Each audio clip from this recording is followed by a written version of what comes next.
Siamo Alberto e Sofia. Circa un anno fa abbiamo deciso di mischiare le carte delle nostre vite.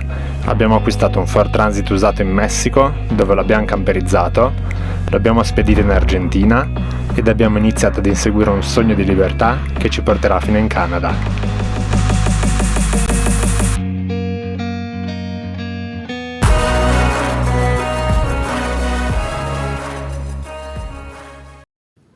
Ci eravamo lasciati con Iruya, la cittadina incastonata tra le montagne.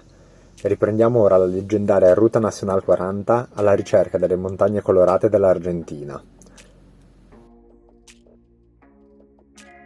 Prima un po' di geografia. Siamo nel nord-ovest argentino, costeggiando le Ande, tra la regione di Jujuy e la regione di Salta.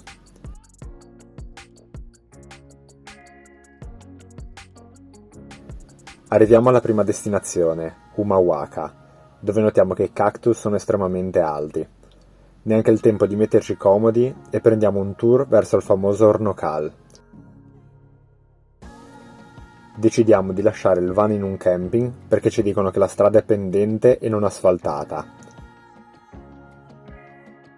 E da vedere da come sballonzola la mia faccia direi che abbiamo fatto bene a non affaticare il van. Come sempre ci sta capitando in questo viaggio, le strade più difficili da raggiungere si rilevano le più spettacolari. Salutiamo prima un gruppo dei camelidi argentini che più mi piacciono, le vicuñas, e ci fermiamo poi ad osservare la strada montagnosa appena percorsa. Raggiungiamo così l'Hornocal, a quasi 4.000 metri di altitudine, e ci troviamo davanti le maestose montagne dei 14 colori.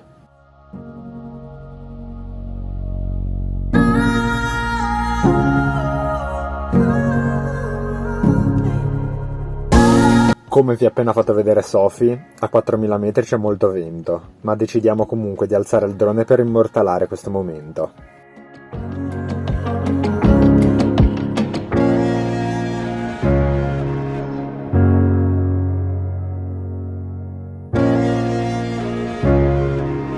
Facciamo tornare il drone alla base.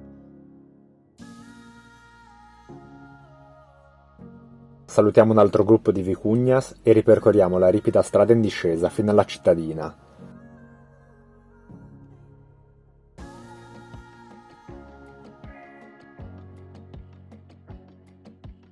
Torniamo al camping, un'area verde circondata da bellissimi pini in cui ci siamo trovati davvero bene.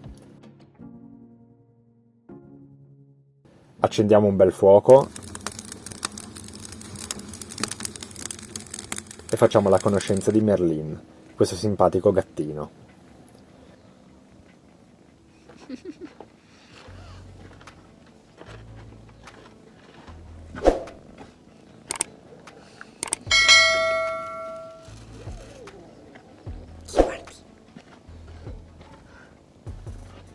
Lei non sta mangiando con me, sta mangiando col gatto.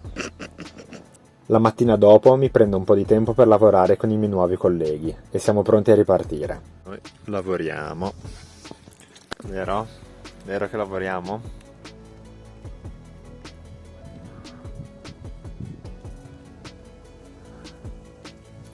Solo che uscendo dal camping colpiamo uno di quei bellissimi pini di cui vi stavo parlando, facendo cadere una delle nostre docce solari che grazie a Sophie e a questo simpatico signore siamo riusciti a rimettere a posto.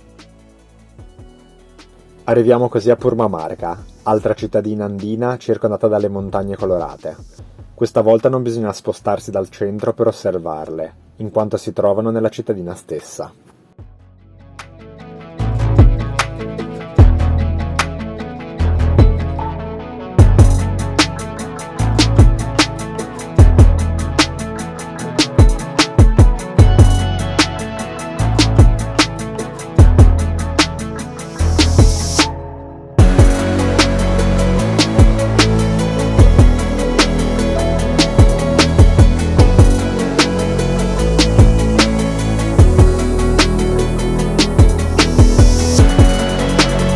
Riprendiamo il viaggio, facciamo una breve tappa nel capoluogo Salta e riprendiamo la Ruta Nacional 40 con direzione Cachi.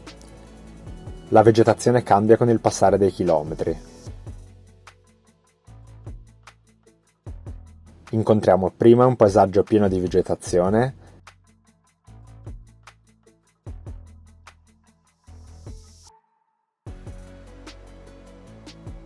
fino ad arrivare alla Ruta del Tintin, un rettilineo desertico interminabile sulla punta dell'altipiano, circondato da migliaia di cactus.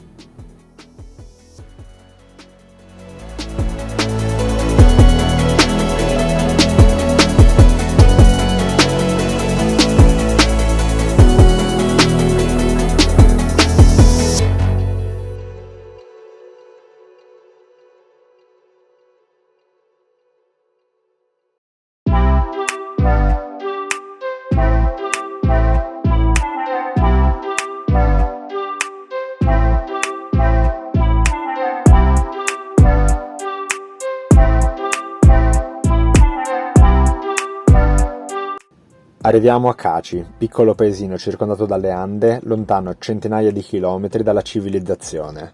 Restiamo una notte e la mattina dopo siamo pronti a continuare il viaggio. La distanza tra Cachi e Cafayate è di 170 km di puro sterrato. Per percorrerla abbiamo impiegato quasi 5 ore.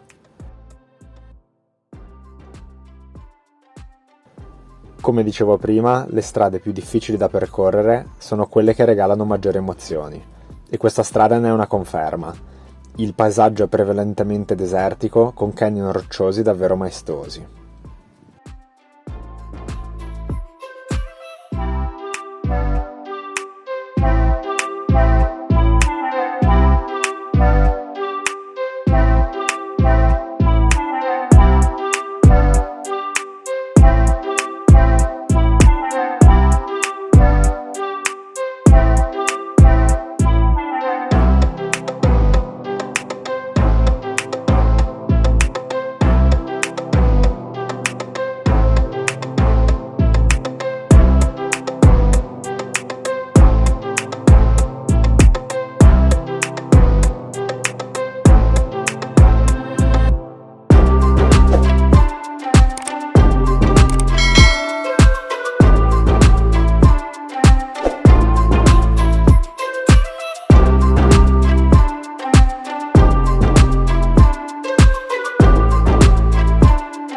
Arriviamo così a Cafayate, dove inizia la ruta del vino che porta fino a Mendoza.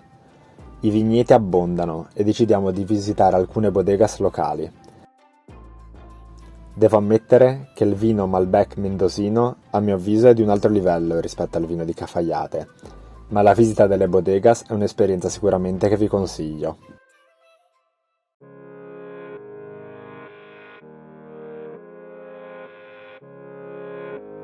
A Cafayate facciamo la conoscenza di Paces, uno dei personaggi più stravaganti incontrati in Argentina, che ci aiuta a riparare la piastra munizione a cui era saltato un fusibile. Esploriamo i dintorni di Cafayate, imbattendoci nuovamente in una strada mozzafiato, dove le montagne assumono le forme più varie, culminando con la formazione rocciosa chiamata El Anfiteatro, dove numerose persone vengono a suonare il violino sfruttando l'acustica e la magia del posto.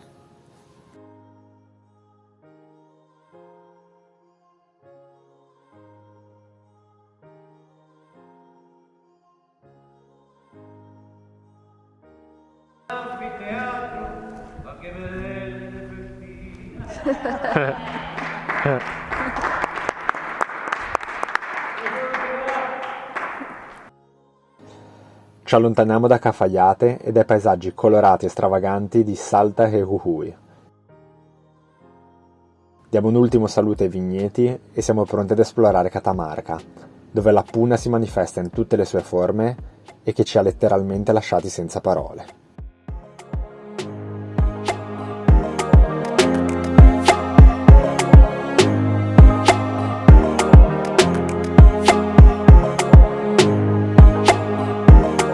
Nel prossimo episodio.